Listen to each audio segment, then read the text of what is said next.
அடுத்து வந்து அப்துல் முனாஃபு கிழக்கரை என்பவர் கேட்குறார், இந்த துவாவை முடிக்கும்போது இமாம் துவா ஓதுவார், போது கூட்டு துவா இல்லை, அவர் கூட்டு துவாவுக்கு தான் சொல்கிறார். இமாம் துவாவை முடிக்கும் பொழுது ஆமீன் சுபஹான ரப்பிக்க ரப்பில் இஸ்ஸத் அம்மா யசிபூன் சலாமுன் அலல் முர்சலீன் வல்ஹம்துலில்லாஹி ரப்பில் ஆலமீன் என்று இதை ஓதி முடிக்க வேண்டுமா?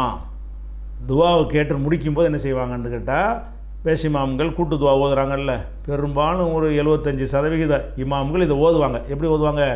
அந்த துவாவில் எல்லாம் கேட்டு முடிச்சுட்டு, மனப்பாடம் பண்ண துவாலாம் கேட்டு முடிச்சுவிட்டு, சுபஹான ரப்பிக்க ரப்பில் இஸ்ஸத்தி அம்மா யசிஃபூன் ஓ சலாமுன் அலல் முர்சலீன் வல்ஹம்துலில்லாஹி ரப்பில் ஆலமீன் இமாம் கேட்பார். நம்மளும் இந்த துவாவை நம்ம அல்லாட்ட கேட்கலாம், கேட்டுவிட்டு முடிக்கும்போது இந்த சொல்லை கேட்டு தான் முடிக்கணுமா அப்படின்ட்டு அவர் கேட்குறார்.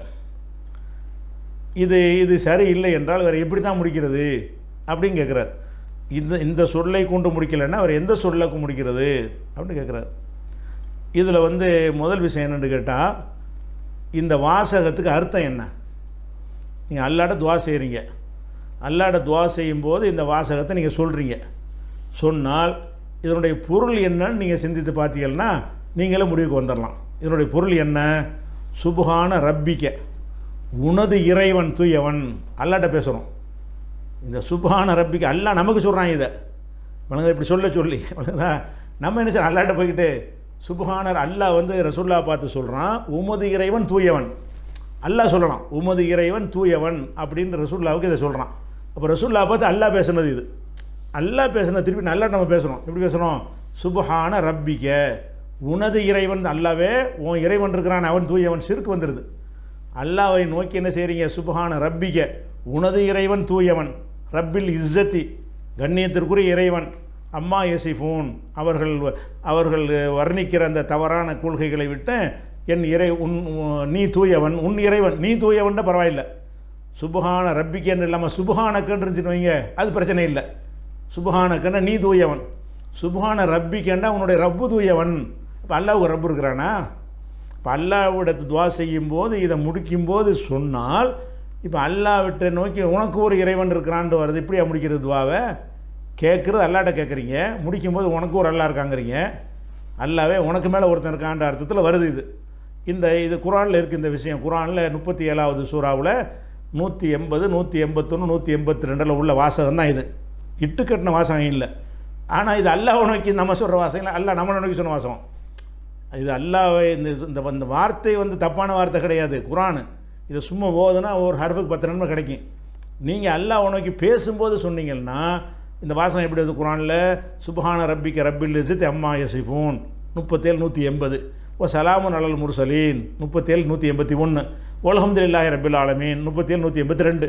இந்த 3 வசனங்களுமே குரானில் உள்ள சொற்கள் தான். இட்டுக்கட்டப்பட்டு மனிதன் உருவாக்கின சொல்லு கிடையாது.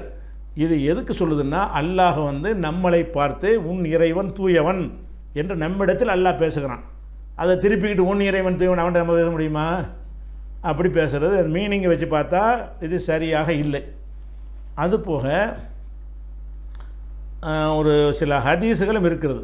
எப்படி ஹதீஸ் இருக்குதுன்னு கேட்டால், அந்த முஸ்னதுல் ஹாரிஸ் என்கிற ஒரு நூலில் வந்து ரசூல் ஸல்லல்லாஹு அலைஹி வஸல்லம் என்ன செய்வாங்க? சலாம் கொடுத்த உடனே சுப்ஹான ரப்பிக்க ரப்பில் இஸ்ஸத்தி அம்மா யசிஃபூன் இதை சொல்வார்கள் அப்படின்ற ஒரு ஹதீஸ் இருக்கிறது. இதில் வந்து அபூ ஹாரூன் அல் அபுதி என்பவர் வந்து இதில் அறிவிப்பாளராக வர்றார். இவர் வந்து பொய்யர் என்று சந்தேகிக்கப்பட்டு இவருடைய ஹதீஸுகளை அறிஞர்கள் கைவிட்டு விட்டார்கள். அந்த தகுதியில் உள்ள ஒரு ஆள். அதே மாதிரி மோஜமுல் கபீர் தபரானியுடைய கபீர்லையும் இந்த மாதிரி துவா செய்யும் பொழுது சுப்ஹான ரப்பிக்க ரப்பில் இஸ்ஸத்தி அம்மா யசிஃபூன் என்று சொன்னால் அவனுக்கு துவாக்கள் ஏற்றுக்கொள்ளப்படும் அப்படிங்கிற அளவுக்கு என்ன 3 தடவை சொல்லணும் என்று ரசூலுல்லாஹ் சொன்னதாக ஒரு ஹதீஸ் இருக்கிறது. இதை சொல்கிற ஆளுக்கு யாருன்னு பார்த்தீங்கன்னா, ஒரு ஆள் வந்து அப்துல்லாஹ் இப்னு ஸைத்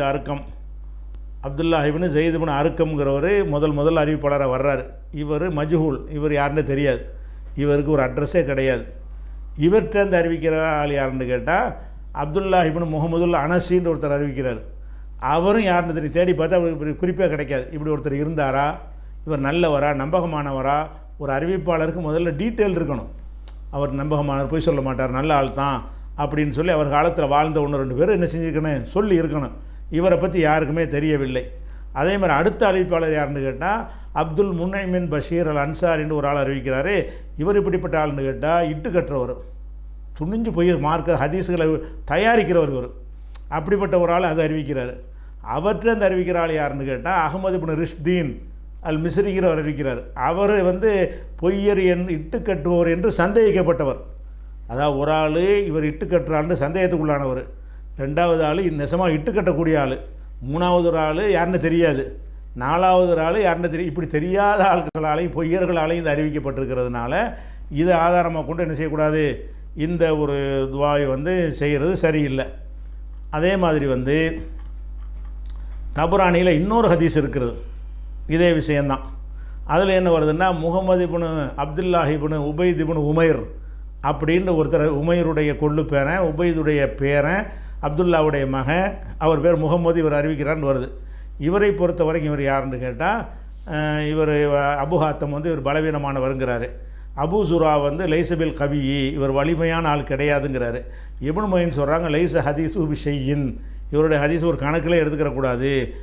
அபு பிசர் தூலாபி சொல்கிறாரு மக்கியன் மக்கா ஆளிவர் மத்ருக்குல் ஹதீஸில் பொய் சொல்கிறவர்னு சொல்லி இவரை விட்டுட்டாங்க. அது மாதிரி புகாரி சொல்கிறாரு லைசபி தாக்கல் கவி, இவர் பலமானால் கிடையாது. இப்படி எல்லா அறிஞர்களுமே இவர் சரியில்லைன்னு போக்குன்னு சொல்லிட்டாங்க. அந்த ஒரு அறிவிப்பாளர்லையும் கரெக்டாக இல்லை, மீனிங்கும் கரெக்டாக இல்லை. அறிவிப்பாளர் வச்சு பார்த்தாலும் இந்த மாதிரி சொல்லணுங்கிற அறிவிப்பு சரியில்லை. அதனால் இதை கொண்டு நீங்கள் துவா செய்யக்கூடாது. துவாவை முடிக்கும்போது சுப்ஹான ரப்பிக்க ரப்பில் இஸ்ஸத்தி அம்மா யசிஃபுன்னு சொல்லக்கூடாது. அதே நேரத்தில் முடிக்கிறதுக்கு என்ன தான் செய்கிறது கேட்குறீங்களா, வெறும் அல்ஹம்துலில்லாஹி ரப்பில் ஆலமீன் சொல்லுங்கள். ஏன் வா ஆஹிரு தாவாகும் அனில் ஹம்துலில்லாஹி ரப்பில் ஆலமீன், அவங்களுடைய துவாவுடைய கடைசி அல்ஹம்துலில்லாஹி ரப்பில் ஆலமீன் என்று இருக்கும். அல்லாஹ் குர்ஆனில் சொல்கிறான் வா ஆஹிரு தாவாகும் அனில் ஹம்துலில்லாஹி ரப்பில் ஆலமீன். அப்போ அல்ஹம்துலில்லாஹி எல்லா துவாவை முடிக்கும்போது அல்ஹம்துலில்லாஹி ரப்பில் ஆலமீன் சொல்லி என்ன முடிக்க, அவ்வளோதான், அதை சொல்லி முடிச்சுக்கிறங்க.